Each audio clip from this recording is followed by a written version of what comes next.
അമേരിക്കയുമായി ഏതെങ്കിലും തരത്തിൽ സഹകരിക്കുന്ന രാജ്യങ്ങളെ മുഴുവൻ ലക്ഷ്യമിട്ട് ഇറാൻ ആക്രമണം കടുപ്പിക്കുകയാണ്.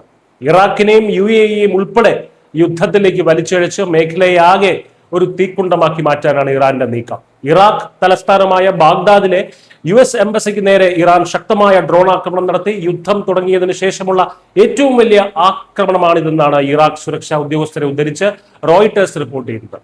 ഇതിനിടെ UAEയിലും ഇറാന്റെ ആക്രമണം ഉണ്ടായി. UAEയുടെ വ്യോമ പ്രതിരോധ സംവിധാനം തടഞ്ഞ മിസൈലിന്റെ അവശിഷ്ടങ്ങൾ ശരീരത്തിൽ പതിച്ച് ഒരു പാകിസ്ഥാൻ പൗരൻ കൊല്ലപ്പെട്ടു. അബുദാബി ഭരണകൂടമാണ് ഈ ദാരുണമായിട്ടുള്ള മരണം സ്ഥിരീകരിച്ചത്. പശ്ചിമേഷ്യയിലെ അമേരിക്കൻ സാന്നിധ്യവും അവർക്ക് ലഭിക്കുന്ന പിന്തുണയുമാണ് ഇറാന്റെ പ്രധാന ലക്ഷ്യം. അമേരിക്കയുമായി കേവലം നയതന്ത്ര സഹകരണം പുലർത്തുന്ന രാജ്യങ്ങളെ പോലും ഇറാൻ വെറുതെ വിടുന്നില്ല എന്നതിന്റെ തെളിവാണ് തുടർച്ചയായ ഈ ആക്രമണങ്ങൾ. ഇറാഖിലെ അമേരിക്കൻ എംബസികൾക്കും സൈനിക താവളങ്ങൾക്കും നേരെയുള്ള ആക്രമണങ്ങൾ ഈ തന്ത്രത്തിന്റെ ഭാഗമാണ്. അമേരിക്കയെ പശ്ചിമേഷ്യയിൽ നിന്ന് പൂർണ്ണമായും തുരത്തുക എന്ന വലിയൊരു ഭൗമരാഷ്ട്രീയ കളിയാണ് ഇതിന് പിന്നിൽ നടക്കുന്നത്. തങ്ങളുടെ അഭയം നൽകുന്ന രാജ്യങ്ങളെ കൊണ്ട് തന്നെ അമേരിക്കൻ സേനയോട് രാജ്യം വിടാൻ പറയിപ്പിക്കുക എന്നതാണ് ഇറാന്റെ ലക്ഷ്യം.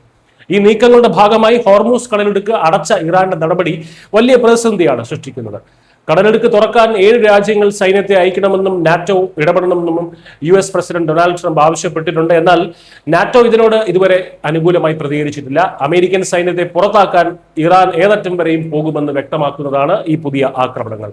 സ്വന്തം മണ്ണിൽ വെച്ച് വിദേശ പൗരന്മാർ കൊല്ലപ്പെടുന്നത് UAE പോലുള്ള രാജ്യങ്ങൾക്ക് കടുത്ത പ്രതിസന്ധിയാണ് സൃഷ്ടിക്കുന്നത്. വരും ദിവസങ്ങളിൽ പശ്ചിമേഷ്യയിലെ സംഘർഷങ്ങൾ കൂടുതൽ വ്യാപകമാകാനും ആഗോളതലത്തിൽ തന്നെ വലിയ പ്രത്യാഘാതങ്ങൾ ഉണ്ടാക്കാനും സാധ്യതയുണ്ട്. News desk Malayalam.